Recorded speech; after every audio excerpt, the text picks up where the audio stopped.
The new Level Cap podcast is a show about fun, friends, game design, and all things otherwise.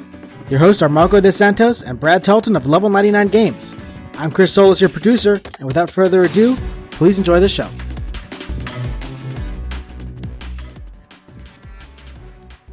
This is a new innovation in podcasting interactivity.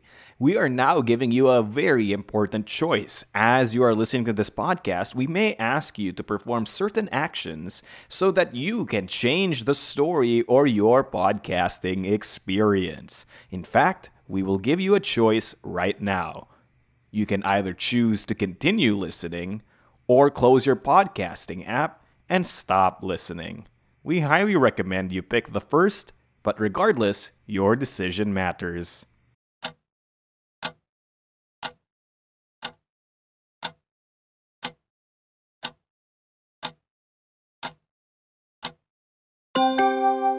Everybody in the house, put your hands up, because you're now listening to the new Level Cap podcast. As said in the intro, it's a podcast about game design, fun, friends, family, and all things otherwise. I'm your host, Marco DeSantos, and with me is my illustrious, illuminative, imaginative co-host, overlord of Level 99 Games himself. That's me, Brad Dalton, apparently. Hey, Marco, when do I get to put my hands down? It's getting kind of tiring. Put your hands down for our special guest, Brad. Can you introduce him by putting your hands down and gesturing in such a manner that cannot be heard on audio? So, yes, put your hands down for our special guest this week, Chris Longhurst, who is the writer working on 7th Cross with us. And Chris has also run another number of other things, so I'll let you introduce your own CV. Chris, why don't you say hey? Hey, I'm Chris Longhurst. I have written all kinds of stuff. A bunch of short stories. I wrote Gods and Monsters, which is a role-playing game for, well, it's a setting for Fate, which I wrote for Evil Hat years and years ago. I have also written some things that I've forgotten. A couple of interactive fiction pieces, Brevity Quest and Dragon Slayer, and Pig Smoke, the role-playing game where you play wizard academics who get into trouble. Yeah. And a second edition of Mystic Empyrean. Oh yeah, I've done that too. Not Oh my that gosh. Very few people know about that at the moment, I think, but yeah. It's an open secret that we're planning to reprint it at some point in the future. I really hope so, because I've done all the words.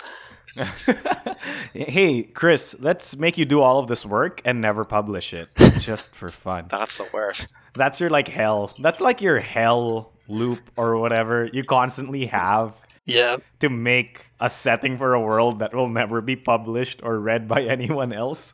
Oh my gosh. Marco, this is getting depressing. I'm sorry for... Why don't we branch back to the main storyline here, which is our topic for the week. So the topic for the week is a very interesting topic that Brad and I were talking about, and spoiler alert, we brought on Chris and his expertise for narrative and interactive fiction, specifically because our topic for this week is branching path mechanics in games. So Chris, what's a branching path mechanic? What's a branching path all about? A branching path is just it's anything whereby people can where players of a game, whether it's a board game or a video game, usually a video game, can affect the way the story plays out later on.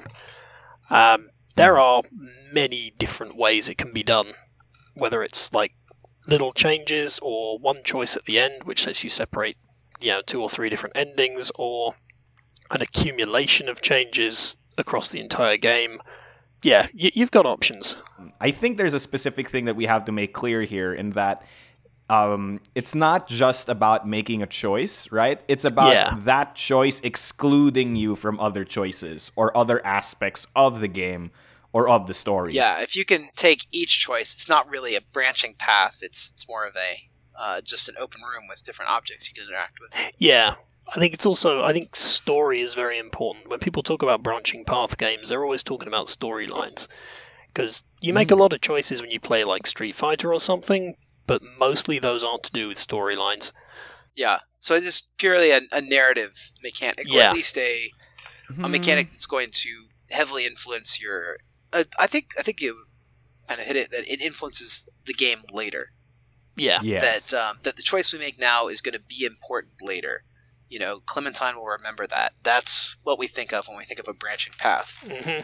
So what really sets this kind of mechanic apart from other games, I feel, is like you're right? No matter how you play Street Fighter, it will always end with one character losing, and it doesn't affect the actual story, right? Like, having Ryu lose to Akuma in this thing doesn't mean that in the actual lore of the game, Ryu lost to Akuma. That they're branching. Those choices aren't branching paths. They're just choices. Yeah. Yes. Well, I can offer you.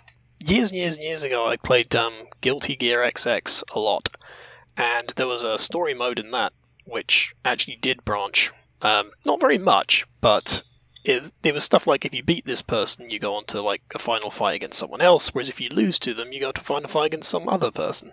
Yeah, they certainly Guilty Gear and BlazBlue have both been pretty good about having having those opportunities. Mm-hmm. If the game gives you a choice that makes you feel like it's a branching path choice, but ultimately your choice didn't matter, say like, I don't know, they asked you like cucumbers or peanuts, and it doesn't matter what you choose, is that a branching path? I don't know, but I think that it makes a difference if the player thinks it makes a difference, right? Like if the game can fool you that your choice mattered, then it's just as effective as if it actually did.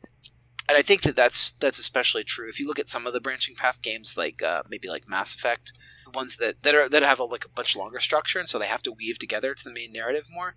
If I looked at one of those and I went back and played it again, like the Telltale games are also good examples of this, I believe that my choices matter the first time through, but if I played it again, I would probably realize really quickly that many of the choices didn't matter, and that would change that, and then I would feel cheated by it. But as long as I'm fooled by the narrative, then it's effective, right? It might as well have been a choice because these are games you generally don't go back and play the other path. So this is a very interesting point that Chris might give us some illumination towards, because ultimately, Chris, how often is it that when you make someone make a choice in a piece of interactive fiction or in an interactive game or in a branching story game, how often is it that you actually have those choices matter?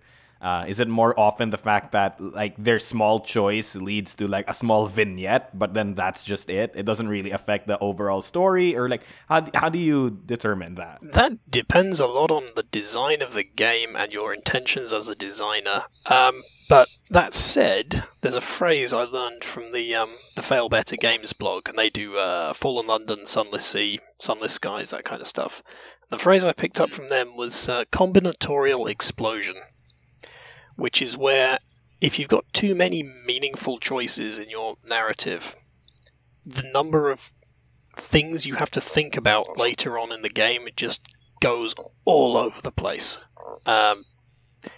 Like it's mathematical. Like it's 2 to the power however many choices you have, which you multiply by 2 each time. That gets to be a very large number very quickly.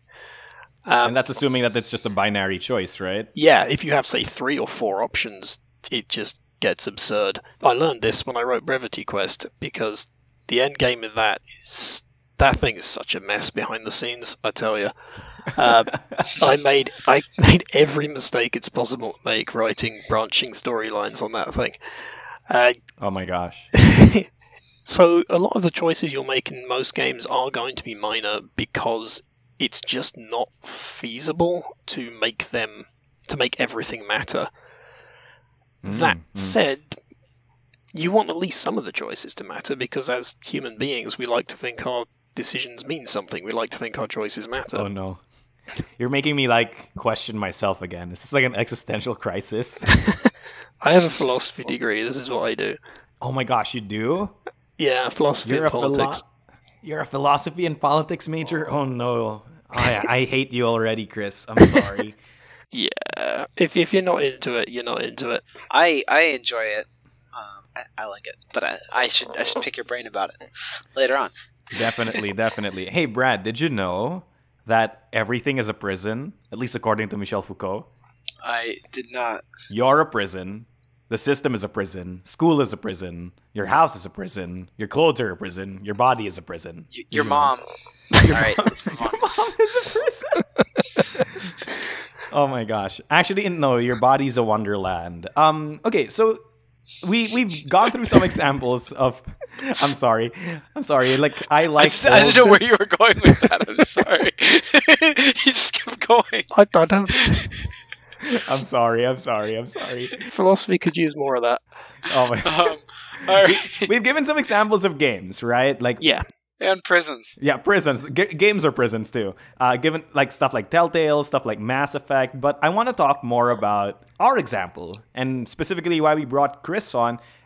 Chris, yes. How does Seventh Cross, our monster hunting co-op game, integrate stuff like branching path mechanics or branching path decision trees? We're in the architecture stages of this design, right, Chris? So it's difficult to say if, anything, but I think that what Chris could tell us is how he's planning to write it or how he's architecting. I can tell you what I'm thinking about when I'm putting this together.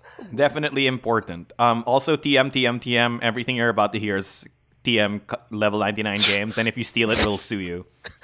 Original game ideas do not steal. I'm gonna say yes. Yeah. My goodness. The first thing you start with is you work out where your fixed points are, the bits that have to happen in order for anything to make any kind of sense at all. Which in Seventh Cross are the fights, pretty much. You're especially the first castle, which I'm writing at the moment. The first fight is fixed because you will start with that. And the last fight is fixed because once that's done, the game's over. And the penultimate one is fixed-ish. And then all the other four can kind of pop up pretty much anywhere.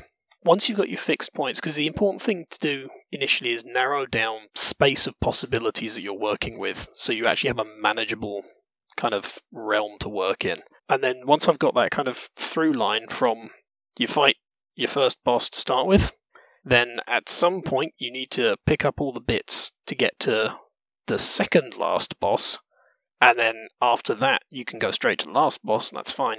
I have a list of things, like all these things need to happen in order for you to get from point A to point B. You're always going to be able to play the game through, but there can be multiple ways of hitting those points. But you have to guarantee that requisite bits show up regardless of which path people take.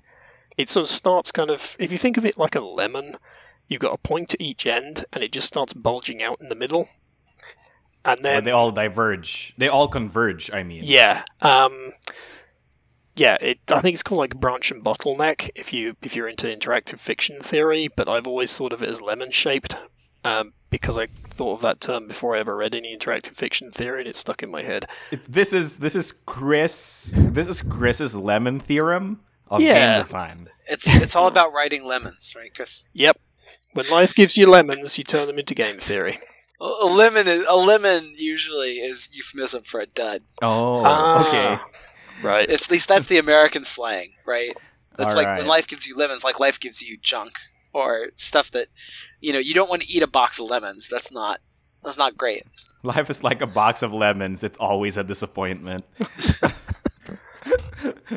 So I say you don't want to eat a box of lemons, but lemonade is great, and so that's why it's it's turning junk into something sweet. But do you feel like people get cheated in a way because it's like they're like, oh, it just this thing ends up happening anyway. I didn't really make choices. Well, is that something you have to consider, or is it just like a limitation of the genre / mechanic in general? Well, I would say these lemons are pretty grotesque because you've got like 2 or 3 endpoints actually. Yeah, it's lemons that grow other lemons. The metaphor breaks down very rapidly, much like lemons. But Chris, I love you already. You know why? Yeah. Elaborate metaphors that end up breaking down and making no sense is par for the course for this show. So welcome to the show. You've officially been welcomed into my arms. I might be displaced as a host. All right. No, don't worry, Brad. You will not be displaced, much like the water from that one guy who did that experiment where he sat in a hot tub. I Sounds forgot like who a great did that. experiment. I wish I was conducting that experiment right now. Archimedes? Was it Descartes? Or was it Archimedes? Either one. It doesn't matter. You know what matters right now? Is me giving you a cool example of a game that I think makes use of branching mechanics really well, and not necessarily in a narrative point of view, but in a gameplay point of view. So it's a branching path JRPG called Artifact Adventure, and I'm not sure if Chris would like this, but the entire point of the game is that from the very first moment you start up the game, it already asks you decisions that preclude you from parts of the entire freaking game because you chose this decision. I think that's still meaningful, and I think that still counts as branching path, even if the overall story of the game doesn't necessarily change. But by making it more about the mechanics than the story, I do think that there's a certain level of like, this is my adventure. You know, it's like the story you make in your head changes rather than the story itself. Emergent storytelling. You get that from something like Dwarf Fortress, where there's no narrative to Dwarf Fortress, but you make one. Like, you get one from the... We were talking a little bit about that when, like, games like, say, Binding of Isaac, or a lot of roguelikes where you get to make a choice, like, you know, do I want to go down the, do I want to go down the main path or the alternate path? Do I want to pick up this item even though it's going to cost me something like, you know, not just money, but something intangible like a portion of my life, or, you know, the ability to get the good ending. Those are branching paths, but they are not narrative paths. They're really game paths. I think they would count perhaps as branching paths, but they're somewhere between just player choices and branching paths. Definitely muddies the line a bit. Yeah, but I think that's what makes it interesting, is that the spectrum is so broad. These buckets are only useful as far as they help us to talk about the features of a game, right? And whether we like them or whether they're implemented well. So I don't think it's too good to get too caught up on definitions. I think we certainly are making interesting choices, and those choices are changing your game experience, and that's what we're here to talk about. Yeah. Yeah, definitely. So, Chris, I have a question for you. Go for it. Give me the definition of a break. A break? Yes. I wish I had something to snap for a good sound effect. Oh, don't worry. I'll add it in post. Excellent. So we'll be right back. Snap.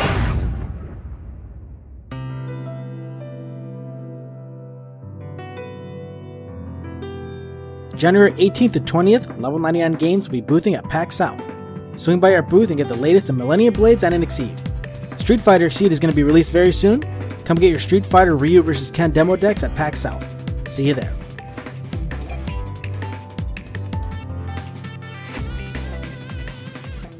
And we're back.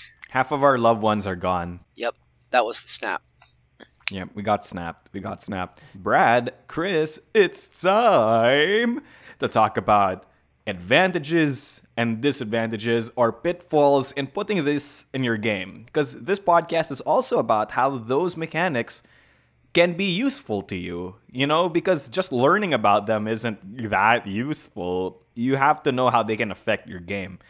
So, Brad, since we're optimists, let's start off with some advantages. What do you think are some advantages of branching path mechanics in a play experience? At least, how can they positively impact your game? Well, I think that the main advantage is that you're going to make the game feel more impactful for the player. If you prove to the player, like, really immediately that their choices do matter, and I think that's is really the important thing about it, is you want to establish that right up front. And when you let a player know, like, hey, you did this thing, and look, it mattered, then you give them the impression that their future choices will matter and will make a big difference.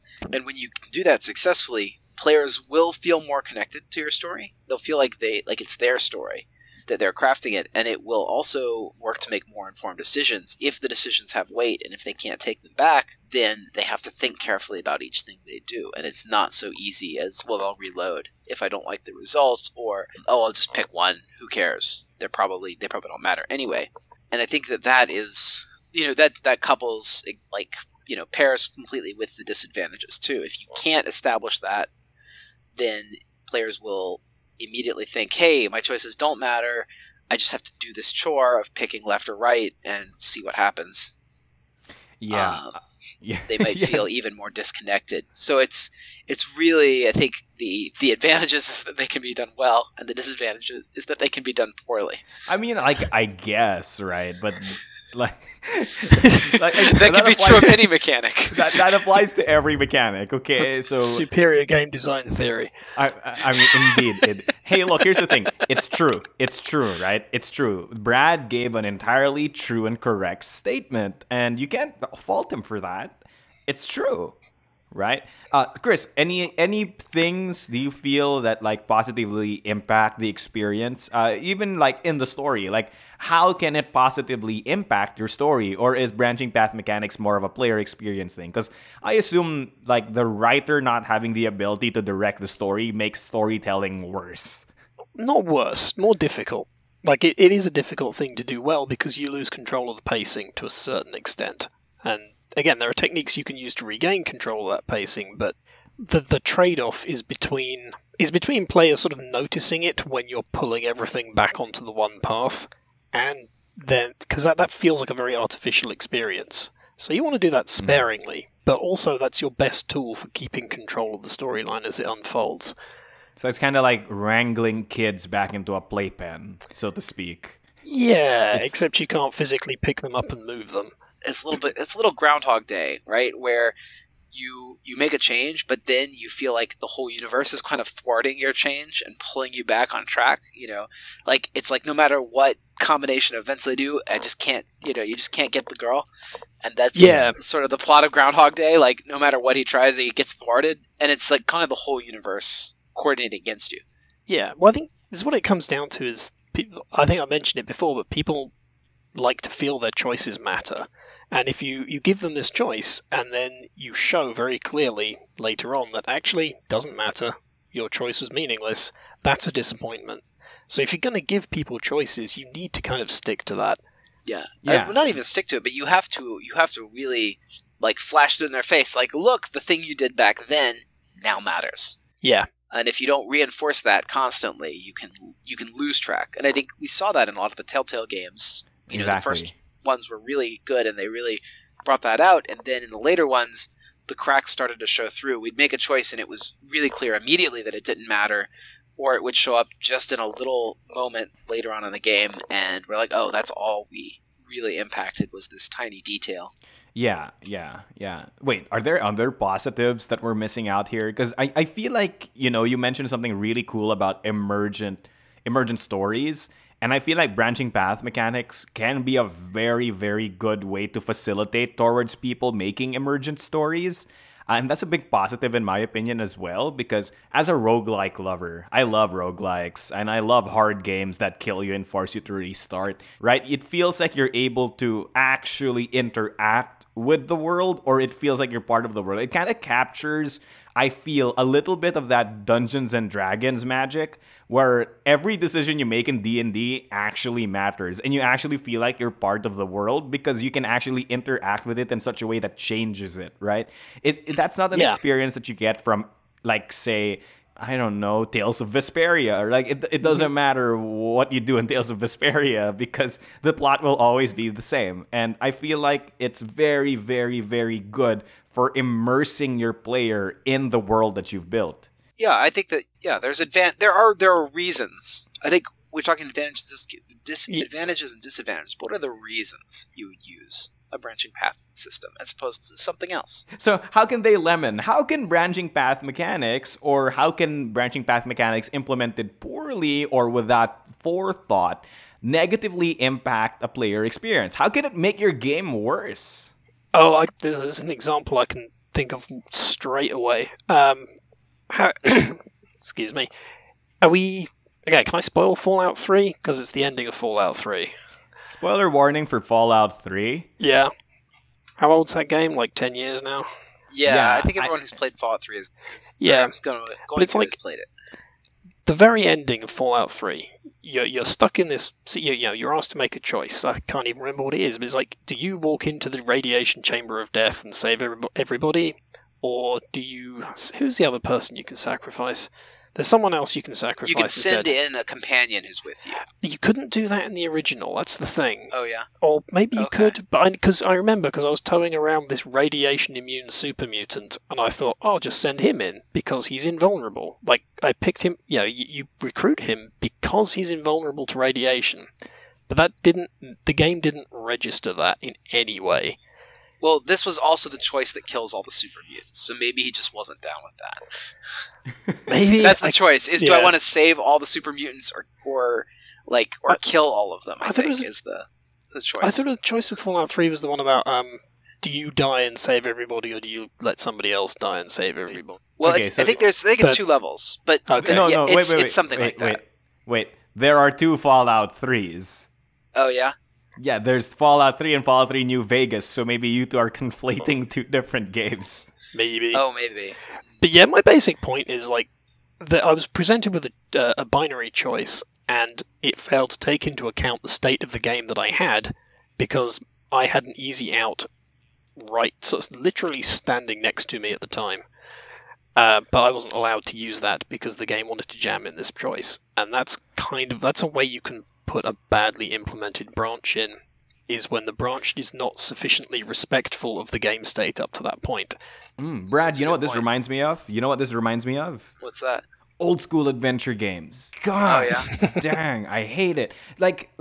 Ultimately, in old school adventure games, they give you a bunch of items, and you can use the items on a bunch of other things in the world, right? And essentially, that's kind of like asking you to make a decision, right? It's asking you to make a decision about what objects you want to use in the room. But it's not the branching path mechanic. But this is the frustrating part about it, is that when your character needs to do a thing that an item in your inventory would reasonably fix, but then because the designers didn't design it in such a way that that item would work, it doesn't work, Right. and it makes no sense. This is a key. This is a key, but it's not the key for this lock. But I've got the key in my inventory. It turns out I needed the bobby pin or the C4 or something to open this safe. It's so dumb. I hate adventure games. Modern ones are better. Oh, really? Well, I'm most used to text adventures, but yeah, the implementation is what it's called, which is where you have a thing, which is where objects in the world that you want to interact with don't work the way they're supposed to. That is bad implementation. Yeah, well, and I did want to talk to you a little bit further, Chris, because you were talking about fixed points earlier, and I don't think we went over the pitfalls of that players, if you force them into these fixed points, maybe you need that rope somewhere else, or maybe you have a story point that has to happen. You feel like that can be a big disadvantage or a big pitfall, at least, of the genre. You get a certain amount of leeway with it. Like when people sit down to play something that isn't like a tabletop role-playing game, like a board game or a video game that has a branching path, people expect there to be things that must happen. They're just kind of used to it. Like, you see the big boss, and you think, there's going to be a boss fight. Like, to the point where recognizing boss arenas has become something of a running gag in places. Like, you walk into a big square room, and it's like, this feels like a boss arena, doesn't it?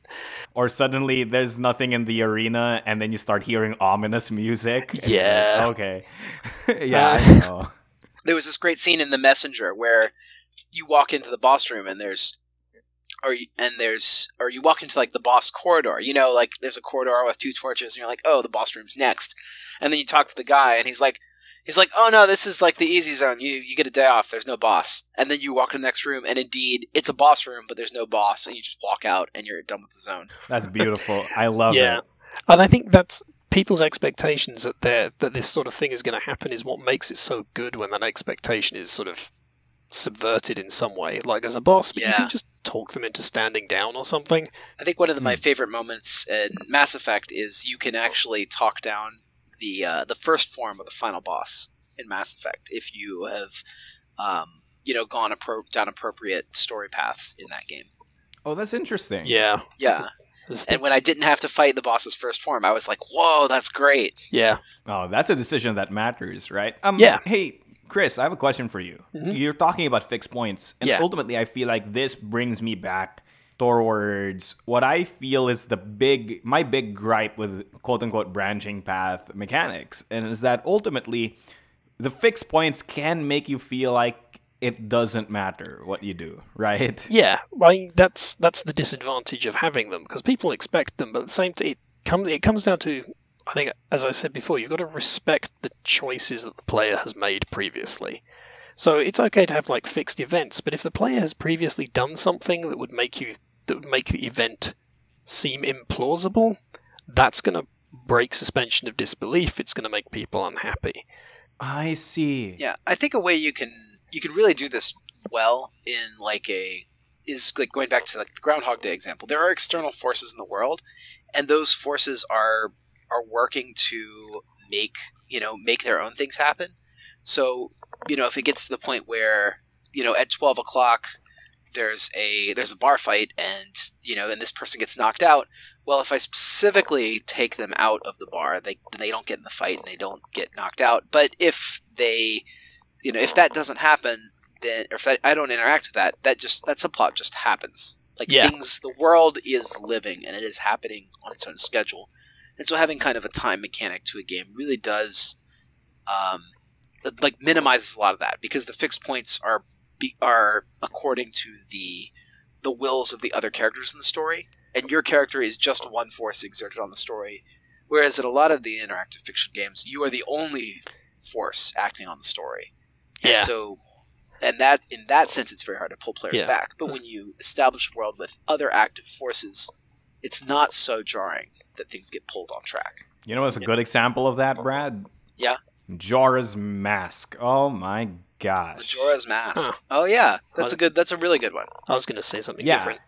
Oh, what were you going to say? I was going to say there's a text adventure called Glass by Emily Short, which it's just a conversation. There's a bunch of people talking in a room, and they are trying to talk about something in particular, and you just kind of interject things every now and again, and you can derail their conversation and make them talk about other things instead. And that's cool. Pretty much, Emily Short. Everything by Emily Short is absolute gold. Just look up her website and download copies of everything. There's them gold in these games. Is that what you mean? Is that correct? Is that correct, Brad? Is it the American? It's them thar games. Oh, them thar games. I'm sorry. Nobody talks like that, even in the Southwest, Marco. Okay, so it's just a gross stereotype from cartoons. It's a pretty gross stereotype from cartoons, yeah. Okay, that's good to know that prospectors don't talk like that. Okay, so ultimately, the big thing about branching path, therefore, is that if you poorly implement them, people will just feel like everything was pointless, right? You made them jump through a bunch of hoops only to make them fall in the shark pit anyway, right? When we participate in entertainment like this, we're willing to suspend disbelief a bit. But then, if it's just so obvious that you're being pulled around, that it's disappointing, because you're sitting there thinking, well, I've taken time to be entertained, and instead I'm just seeing the mechanics of what's going on. It's like a magic trick. The moment you know the trick, it stops being entertaining. Well, it becomes a different kind of entertaining if you're into that kind of stuff. I love knowing how magic tricks work, but for the average consumer, it's not good, right? It stops being mystical. It starts being nitty-gritty. Yeah. Right? That's the thing. If that's not what you're into, if you signed up to be amazed by sleight of hand, and then you sort of see how it's all done, that's going to be a disappointment. An utter disappointment. And ultimately, that's the thing, right? That's the thing for many mechanics that we'll be talking about on this show. It's that none of these mechanics are new, right? Even if we're talking about them, even if we're the first ones to ascribe a term for these kinds of mechanics, ultimately, everybody's been playing them for decades at this point, right? And ultimately, they just know that there's a certain expectation from those things. When you say that your decisions matter, or there's a branching path, decision tree, or whatever, people expect it to matter. And if you don't meet them, that's usually your pitfall. And whether or not the genre or the mechanic is easy or hard to implement tends to be what the pitfall is ultimately, right?